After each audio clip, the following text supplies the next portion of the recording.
नमस्कार मित्रों, श्री कृष्ण कहते हैं इस संसार में ऐसी कोई भी समस्या नहीं है जिसका समाधान ना हो। हर समस्या का समाधान है, कोई ना कोई रास्ता है, बस आपको ढूंढना पड़ेगा। महाभारत युद्ध के 17वें दिन का सूर्यास्त होने ही वाला था। अर्जुन के हाथों बाण लगने से जब कर्ण मौत के निकट था तब वह बेहद पीड़ा से गुजर रहा था। कर्ण के मन में हेरों सवाल थे जिनका वह जवाब चाहता था। अपने प्रश्नों का उत्तर पाने के लिए कर्ण ने भगवान श्री कृष्ण को याद किया। कर्ण के निवेदन पर भगवान श्री कृष्ण कर्ण के पास गए। श्री कृष्ण के समीप आते ही कर्ण ने कहा, प्रणाम वासुदेव, अच्छा किया आप आ गए। मेरे मन में कुछ प्रश्न है जिनका उत्तर मैं आपसे चाहता हूँ। भगवान श्री कृष्ण करुणा भरे स्वर में बोले, हे प्रिय भ्राता कर्ण, आपको इस हालत में देख मेरा मन विचलित हो रहा है। बहुत पीड़ा हो रही होगी ना मित्र तुम्हें। भगवान कृष्ण की बातें सुनकर कर्ण मुस्कुरा दिए। भगवान कृष्ण ने कहा, पूछो राधे, क्या पूछना चाहते हो। कर्ण ने भगवान से कहा, हे वासुदेव, मेरे दुर्भाग्य की सीमाओं को क्या आप माप सकते हैं। मैं सूर्यपुत्र राधे कर्ण के नाम से जाना जाता हूँ। मैं कुंती पुत्र कर्ण राधे के नाम से जाना जाता हूँ। मैं कुलीन युधिष्ठिर, शक्तिशाली भीम, शूरवीर अर्जुन, सुंदर नकुल और बुद्धिमान सहदेव का ज्येष्ठ भ्राता कर्ण राधे के नाम से जाना जाता हूँ। सारा संसार मुझे सूत पुत्र कहता रहा और मैं सुनता रहा। तनिक सोचिए वासुदेव, तनिक सोचिए, तनिक मेरी पीड़ा को समझने का प्रयत्न कीजिए। भगवान कृष्ण कर्ण के और पास गए और बोले, हे राधे, आज जो भी बोलना है जी भरकर बोलिए। कर्ण बोला, हे माधव, जन्म देते ही मुझे मेरी माँ ने त्याग दिया क्योंकि मैं माता के विवाह से पूर्व जन्मा था, परंतु एक अवैध पुत्र के रूप में जन्म लेने में मेरा क्या अपराध था। गुरु द्रोणाचार्य ने मुझे शिक्षा देने से मना कर दिया क्योंकि मैं एक सूत पुत्र था। क्षत्रिय होते हुए भी मैं क्षत्रिय नहीं था। जीवन भर में इस बोझ को ढोता रहा, परंतु इसमें मेरा क्या अपराध था। भगवान परशुराम ने मुझे उपहार स्वरूप शिक्षा तो दी, परंतु अभिशाप स्वरूप श्राप भी दिया कि जिस वक्त इस विद्या की मुझे से अधिक आवश्यकता होगी उस वक्त मैं उस विद्या को भूल जाऊंगा। अब बोलो केशव, इसमें मेरा क्या दोष था। एक बार जब मैं अपने शब्द भेदी बाण की विद्या का अभ्यास कर रहा था तब मेरा तीर गलती से एक बछड़े को लग गया और बछड़े की मृत्यु हो गई, जो बस एक दुर्घटना मात्र थी। मेरे बार बार माफी मांगने पर भी बछड़े के स्वामी ने मुझे श्राप दिया कि असहाय अवस्था में मेरी भी मृत्यु होगी, जबकि इस दुर्घटना में भी मेरा कोई दोष नहीं था, परंतु फिर भी मुझे उस श्राप का कष्ट भोगना पड़ा। हे माधव, दुर्घटना किसी से भी हो सकती है, इसमें मेरा क्या अपराध था। इतना ही नहीं, द्रौपदी के स्वयंवर में भी मेरा अपमान हुआ क्योंकि मैं एक सूत पुत्र था।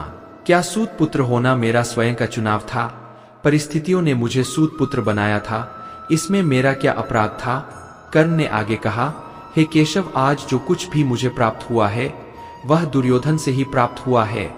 यदि मैं उसकी तरफ से लड़ा तो मैं गलत कैसे हुआ। कर्ण के इन प्रश्नों को सुनने के बाद भगवान श्री कृष्ण बोले, हे भ्राता कुंती पुत्र कर्ण, आप इतना भी दुखी मत हो। अब मेरी भी कहानी सुन लो। मेरा जन्म कारागार में हुआ। जन्म से पूर्व मामा कंस के रूप में मृत्यु मेरी प्रतीक्षा कर रही थी। जिस रात मेरा जन्म हुआ उसी रात मेरे माता पिता ने मुझे अपने आप से अलग कर दिया। हे कर्ण, तुम्हारा बचपन खरग रथ, घोड़े, धनुष और बाणों के बीच उनकी ध्वनि सुनते हुए बीता, परंतु मुझे ग्वाले की गौशाला मिली, गोबर मिला और खड़ा होकर चल भी नहीं पाया कि उसके पहले प्राण घातक हमले झेलने पड़े। कोई सेना नहीं, कोई शिक्षा नहीं, कोई गुरु नहीं, लोगों से सिर्फ ताने ही मिले कि गोकुल में इन प्राण घातक हमलों का मूल कारण मैं हूँ। तुम्हारे गुरु परशुराम तुम्हारे शौर्य की तारीफ करते हुए कह रहे थे कि भगवान शिव को छोड़कर तुम्हें कोई परास्त नहीं कर सकता। मुझे उस उम्र तक कोई शिक्षा भी नहीं मिली।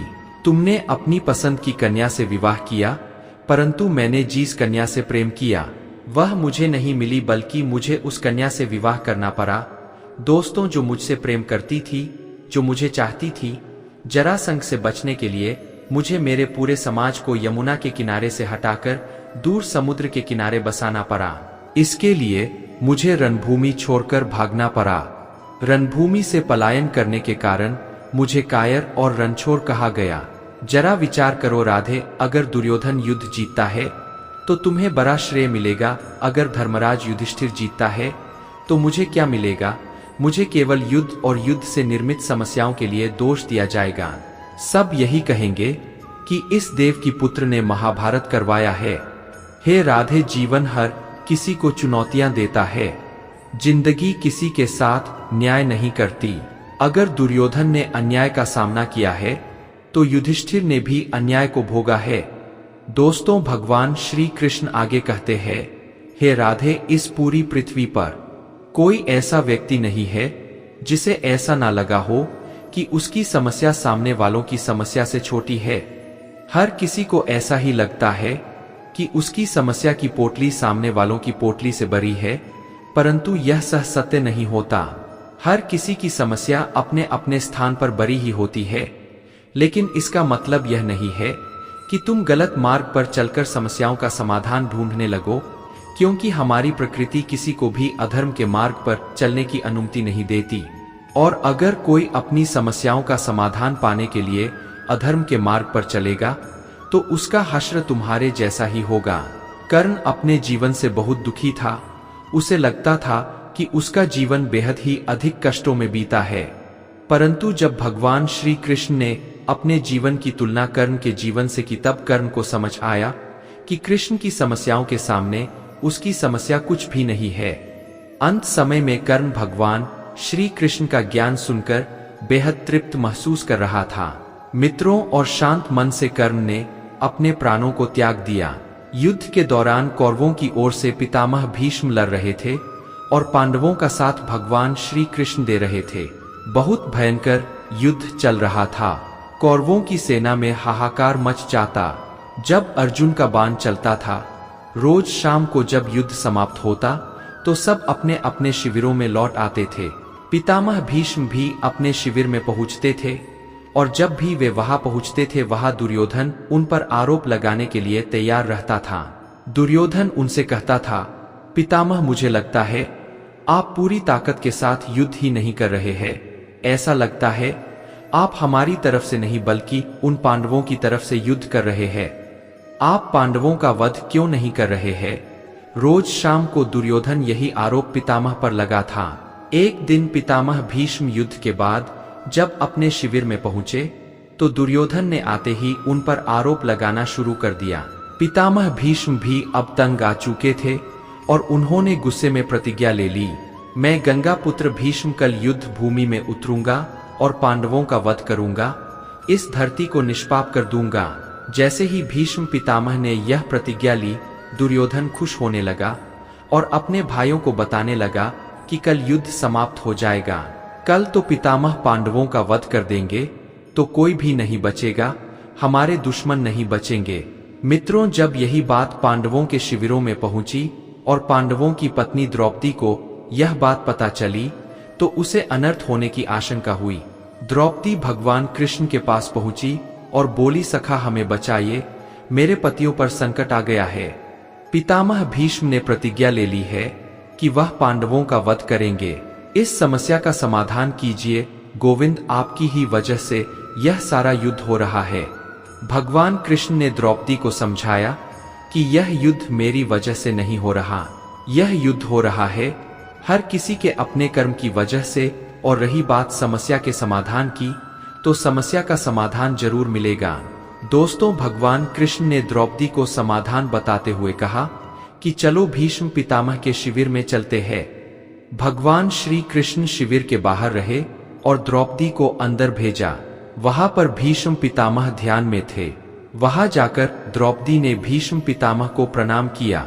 जैसे ही द्रौपदी ने प्रणाम पितामह कहा, भीष्म पितामह ने बिना देखे ही कहा, अखंड सौभाग्यवती। भाव जब उन्होंने देखा कि सामने द्रौपदी खड़ी हुई है तो वह संकट में पड़ गए। भीष्म पितामह ने द्रौपदी से कहा, पुत्री, तुमने मुझसे यह क्या अनर्थ करवा दिया? थोड़ी देर पहले ही मैंने प्रतिज्ञा ले ली कि मैं पांडवों का वध करूंगा और अब मैंने अपने ही वचन से आशीर्वाद दे दिया। अखंड सौभाग्यवती भव, मैं तो बड़े धर्म संकट में पड़ गया हूँ, ये तुमसे किसने करवाया है? तुम तो ये नहीं कर सकती। द्रौपदी ने कहा, आप ठीक कह रहे हैं पितामह, यह श्री कृष्ण ने करवाया है। मित्रों, भीष्म पितामह ने भगवान कृष्ण को अंदर बुलाया और प्रणाम करके बोले, हे वासुदेव, तुमने यह मुझसे क्या करवा दिया? मेरी प्रतिज्ञा को मेरे ही वचन से तुड़वा दिया। मेरी समस्या का समाधान कीजिए। श्री कृष्ण ने कहा, पितामह, आपको खुद मालूम है कि आपकी समस्या का समाधान क्या है। अब भीष्म पितामह ने पांडवों को बुलाया। पांडवों से पितामह भीष्म ने यह वचन ले लिया कि मेरी बात तुम्हें माननी होगी। पांडवों ने कहा, ठीक है पितामह। फिर पितामह ने अर्जुन से कहा, अर्जुन, कल तुम मेरा वध करोगे। अर्जुन ने कहा, मैं आपका वध कैसे कर सकता हूँ? पितामह भीष्म ने कहा, वत्स, कल तुम्हें मेरे प्राण लेने होंगे और यह काम तुम्हें करना ही होगा। अर्जुन ने कहा, जो आज्ञा पितामह, लेकिन मैं आपका वध कैसे कर सकता हूँ? आपको तो इच्छा मृत्यु का वरदान है। मित्रों, भीष्म पितामह ने कहा, तुम बात तो ठीक कह रहे। जब मैं अपनी पूरी ताकत से लड़ूंगा तो महादेव के अतिरिक्त मुझे कोई और परास्त नहीं कर सकता। लेकिन एक युक्ति है जिससे तुम बच सकते हो। तुम मेरे सामने युद्ध भूमि में किसी नारी को लेकर आ जा। पांडवों ने कहा, पितामह, युद्ध भूमि में नारी कैसे आएगी? पितामह ने कहा, अब यह सब वासुदेव पर छोड़ दो।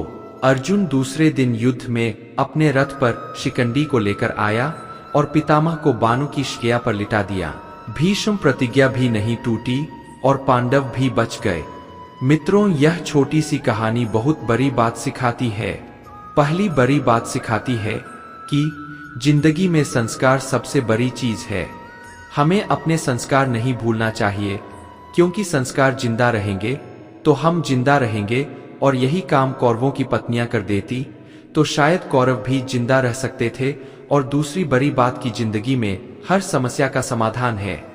इतने बड़े बड़े संकट आए, लेकिन महाभारत में हर संकट का समाधान होता चला गया। जीवन बहुत सुंदर है, इसे और सुंदरम बना।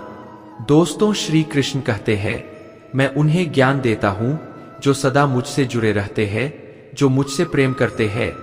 सत्य कभी दावा नहीं करता कि मैं सत्य हूँ, लेकिन झूठ हमेशा दावा करता है कि सत्य में ही हूँ। परिवर्तन संसार का नियम है। समय के साथ संसार में हर चीज परिवर्तन के नियम का पालन करती है। हालांकि मैं भूत, भविष्य और वर्तमान काल के तीनों जीवों को जानता हूँ, लेकिन मुझे वास्तव में कोई नहीं जानता। मनुष्य जिस रूप में ईश्वर को याद करता है, ईश्वर भी उसे उसी रूप में दर्शन देते हैं। सज्जन व्यक्तियों को सदैव अच्छा व्यवहार करना चाहिए, क्योंकि इन्हीं के पद चिन्हों पर समान व्यक्ति अपने रास्ते चुनता है।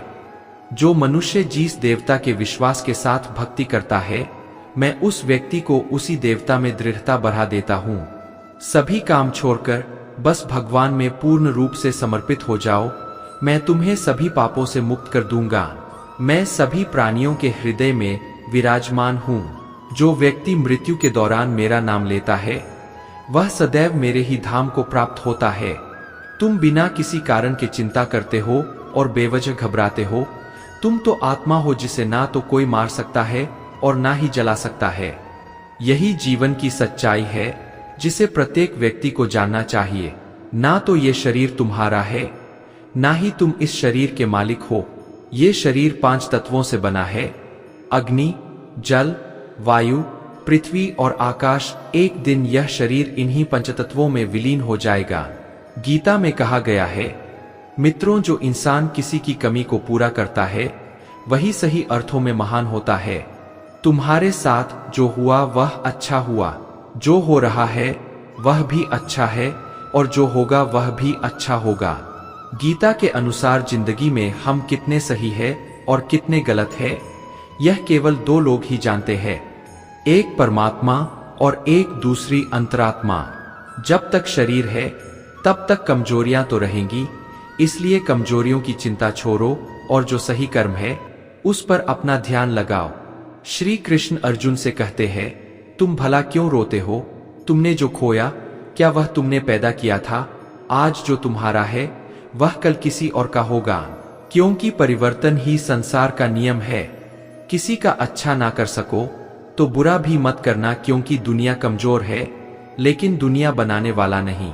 यदि कोई व्यक्ति विश्वास के साथ इच्छित वस्तु को लेकर नित्य चिंतन करता है, तो वह जो चाहे वह बन सकता है। सच्चा धर्म यह है कि जिन बातों को इंसान अपने लिए अच्छा नहीं समझता उन्हें दूसरों के लिए भी प्रयोग ना करे।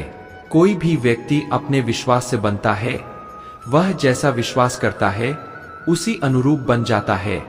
मन अशांत है, क्नॉइस, और उसे नियंत्रित करना कठिन है, लेकिन अभ्यास से इसे वश में किया जा सकता है।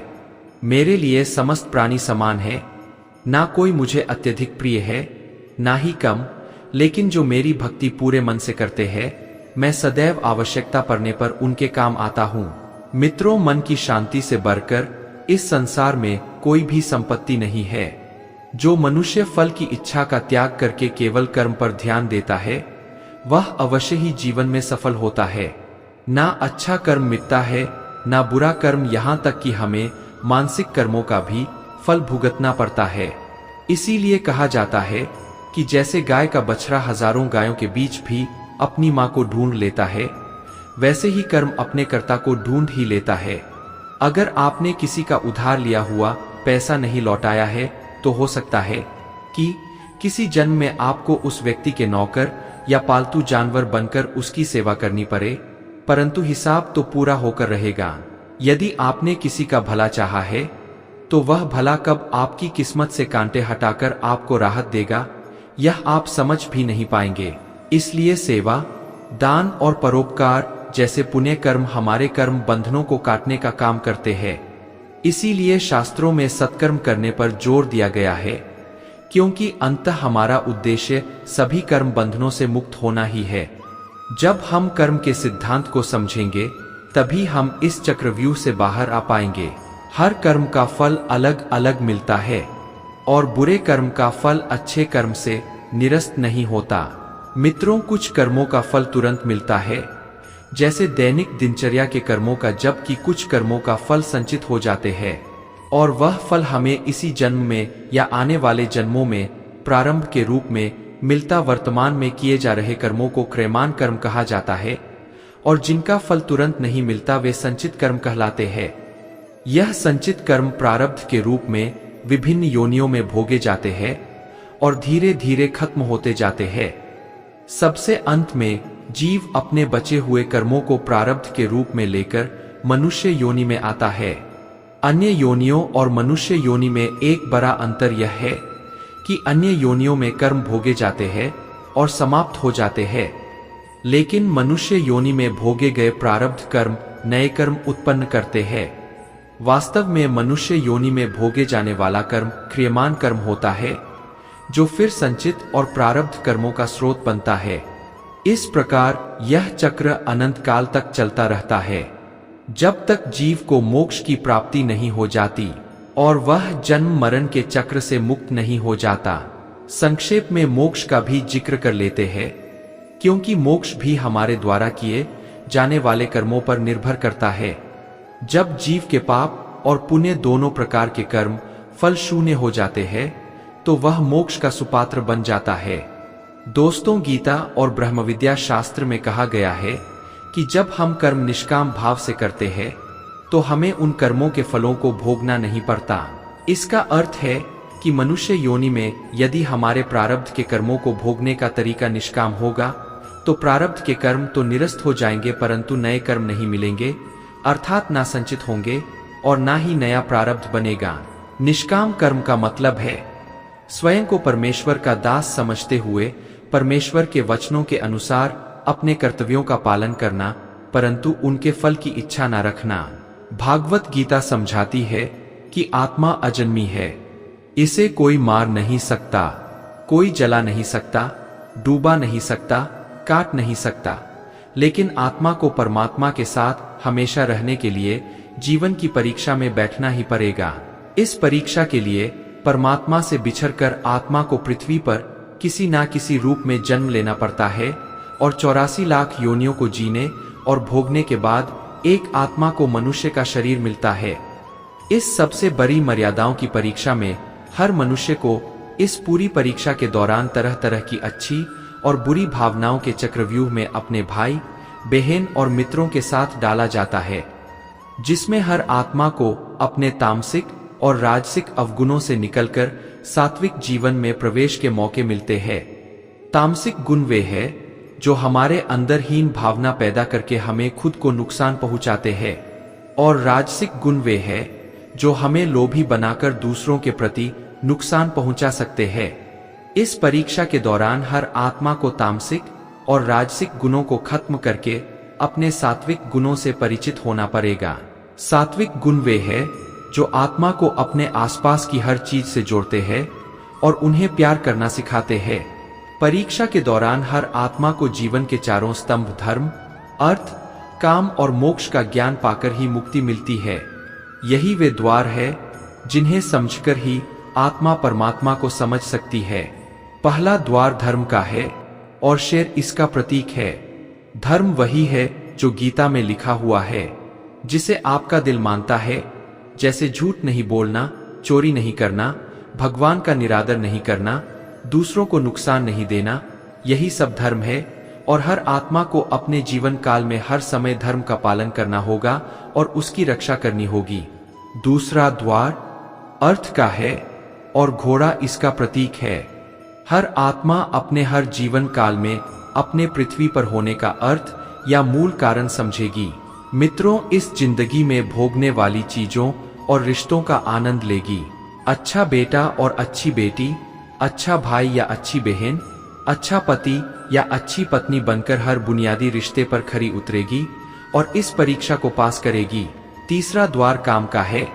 भागवत गीता समझाती है कि हर मनुष्य के अंदर काम, क्रोध, लोभ, मोह, अहंकार और ईर्ष्या जैसी 6 भावनाएं होती है जो हमें अपने और दूसरों के प्रति नुकसान पहुंचा सकती है। इन भावनाओं को हर मनुष्य को हमेशा अपने नियंत्रण में रखना होगा, क्योंकि इनके बहाव में किया हुआ कोई भी काम हमारे जीवन भर की परेशानी का कारण बन सकता है। एक आत्मा संतोष और सादगी से इन भावनाओं पर हमेशा के लिए विजय पा सकती है। चौथा स्तंभ मोक्ष का है और हाथी इसका प्रतीक है। इस परीक्षा रूपी जीवन में हर मनुष्य हर समय कुछ इच्छाएं रखता है। कुछ इच्छाएं एक ही जन्म काल में पूरी हो जाती है, पर कुछ अधूरी रह जाती है और उनके पूरा होने के लिए आत्मा को वापस पृथ्वी पर आना पड़ता है। भागवत गीता समझाती है कि हमारी इच्छाएं ही मूल कारण है हमारे पृथ्वी पर वापस आने का, और अगर हम कोई भी इच्छा ना रखें तो हमें इस जीवन और मृत्यु से मुक्त हो सकते हैं। यह द्वार माफी का भी है। दोस्तों, भगवान श्री कृष्ण कहते हैं, जो मनुष्य मुझे जान लेता है वह जन्म मरण के बंधनों से मुक्त हो जाता है। जो मनुष्य भागवत गीता को पढ़कर उस पर अमल करता है उसके सारे दुष्कर्मों का प्रभाव समाप्त हो जाता है। साथियों, अगर आपको हमारा यह वीडियो पसंद आया तो कमेंट में जय श्री राधे कृष्ण लिखें और ऐसे ही प्रेरणादायक वीडियो देखने के लिए हमारे चैनल कृष्णा LSGD गुरु को सब्सक्राइब जरूर करें। जय श्री राधे कृष्ण।